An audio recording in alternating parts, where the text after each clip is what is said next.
प्रिय भाई और बहनों, आज का शुभ संदेश के लिए आप सभी को हम राही चलते जा, राही चलते जा, राही चलते जा, राही चलते जा। प्रभु तेरे जो साथ है, राही चलते जा, राही चलते जा, राही चलते जा, राही चलते जा। आज का संदेश प्रभु के दास जोशी अब्राहम आसाम से बांटा जाएगा। प्रार्थना के साथ सुनिए। परमेश्वर का नाम की महिमा हो। आप सभी को और एक बार शुभ संदेश में हार्दिक स्वागत करता है। आइए आज का मनन के लिए हम लोग पढ़ेंगे पत्रस का दूसरा पत्री 3 अध्याय 7 से 10 तक। दूसरा पत्रस 3 का 7 से 10 तक पर वर्तमान काल के आकाश और पृथ्वी उसी वजन के द्वारा इसलिए रखे गए हैं कि जलाए जाए, और ये भक्तिहीन मनुष्यों के न्याय और नष्ट होने के दिन तक ऐसे ही रखे रहेंगे। हे प्रियो, ये बात तुमसे छिपी ना रहे कि प्रभु के यहाँ एक दिन 1000 वर्ष के बराबर है और 1000 वर्ष एक दिन के बराबर है। प्रभु अपनी प्रतिज्ञा के विषय में डर नहीं करता, जैसी डर कुछ लोग समझते हैं, पर तुम्हारे विषय में धीरज धरता है और नहीं चाहता कि कोई नष्ट हो, वरन एक ही सबको मन फिराव का अवसर मिले। परंतु प्रभु का दिन चोर के समान आ जाएगा। उस दिन आकाश बड़ी हड़ाहट के शब्द से जाता रहेगा और तत्व बहुत ही तप्त होकर पिघल जाएंगे और पृथ्वी और उस पर के काम जल जाएंगे। अंतिम दिनों के बारे में इधर पत्रस बता रहा है। पिछले सप्ताह में हम लोग देख रहे थे कि अंतिम दिनों का जो मजाक के बारे में हम लोग देखा था, और मजाक करने वाला जो लोग है प्रभु यीशु मसीह का आगमन को लेकर वो मजाक करता है। और इधर हम लोग आज जो पढ़ा 7 से 10 तक पद में, और वहाँ का विषय है अंतिम दिनों का जो घटनाओं के बारे में हम लोग देख सकता है। 7 पद में हम लोग पढ़ा है, पर वर्तमान काल के आकाश और पृथ्वी उसी वजन के द्वारा इसलिए रखे गए हैं कि जलाए जाए, और ये भक्तिहीन मनुष्यों के न्याय और नष्ट होने के दिन तक ऐसा ही रखे रहेंगे। ये वर्तमान काल का जो पृथ्वी है, जो भूमि है, आकाश और पृथ्वी परमेश्वर का आने वाला एक न्याय के लिए रखा हुआ है। 5 और 6 पद में हम लोग पढ़ा था, पहले एक बार परमेश्वर इस दुनिया को न्याय किया है, वो पानी के द्वारा न्याय किया है। और इधर हम लोग देख सकता है और एक न्याय होगा इस दुनिया को, वो आग के द्वारा करेगा। इसलिए अभी का आकाश और पृथ्वी जो है जलाए जाने के लिए आग के लिए रखा हुआ है। ये कब होगा? ये जो श्वेत सिंहासन का न्याय के बाद और नया आकाश और नया पृथ्वी का बनाने के पहले ये घटना होगा। उसके बारे में हम लोग प्रकाशित वाक्य 20 अध्याय 11 से 15 पद तक हम लोग देख सकता है, और 21 पद का 1 में हम लोग एक नया आकाश और एक नया पृथ्वी को हम लोग देखता है। अभी का जो आकाश और अभी का पृथ्वी है वो आग में जल जाएंगे।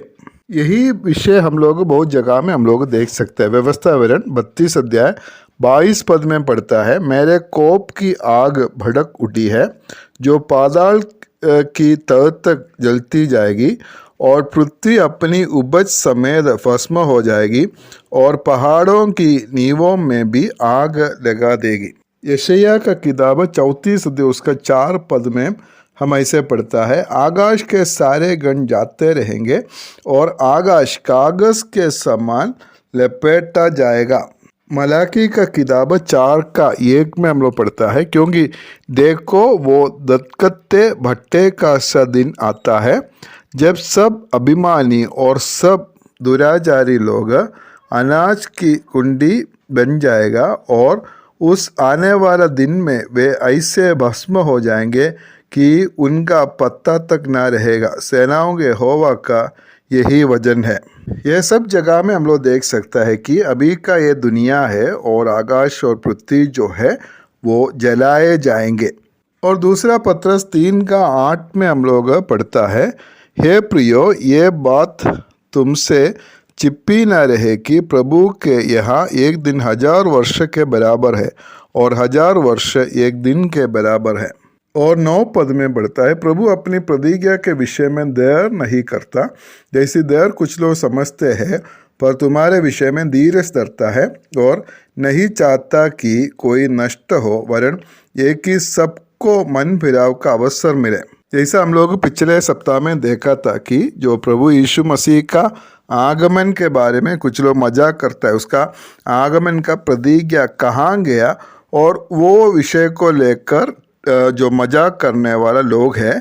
लेकिन जो प्रभु यीशु परमेश्वर अपना प्रतिज्ञा के विषय में हमेशा विश्वास योग्य है। हम लोग के लिए थोड़ा डरी बोलकर लगेगा, लेकिन परमेश्वर के लिए ऐसा नहीं है। उसके लिए हमारा 1 वर्ष उनका 1000 वर्ष, प्रभु के यहाँ एक दिन 1000 वर्ष के बराबर है और 1000 वर्ष एक दिन के बराबर है। परमेश्वर कल, आज और हमेशा वो एक सा है और वो अपना प्रतिज्ञाओं को, वायदाओं को पूरा करेगा। वो विश्वास योग्य परमेश्वर है।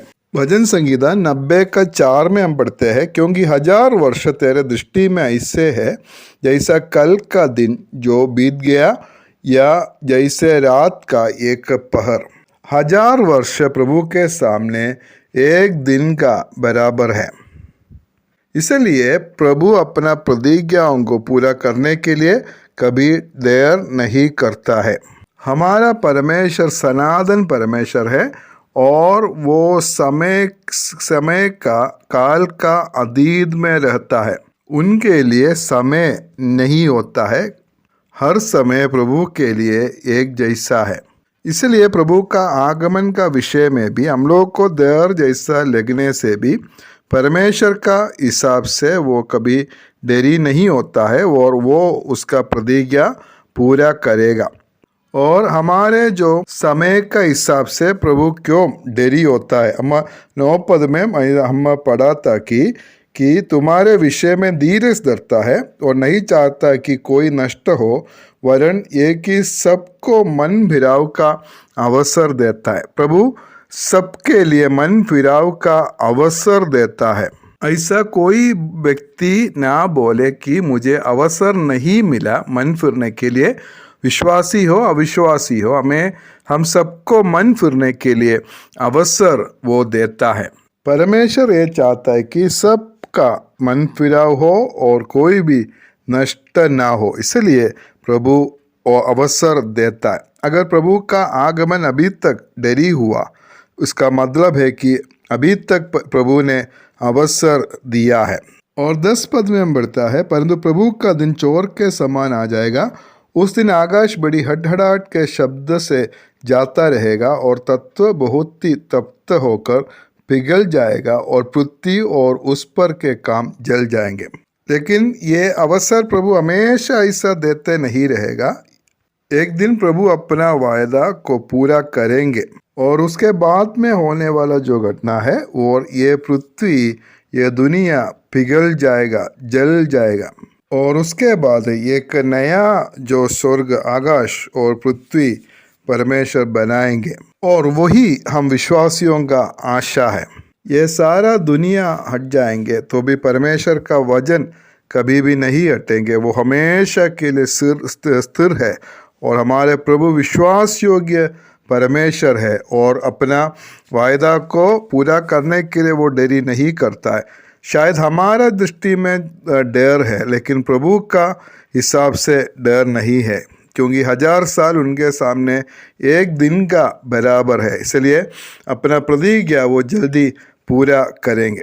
हमारा परमेश्वर ऐसा एक विश्वास योग्य परमेश्वर है और उसके ऊपर हम लोग विश्वास करता है और उस विश्वास में दृढ़ और मजबूत होकर हम लोग आगे बढ़ेंगे। उसके लिए परमेश्वर हम सभी को सहायता करे। परमेश्वर के नाम की महिमा हो।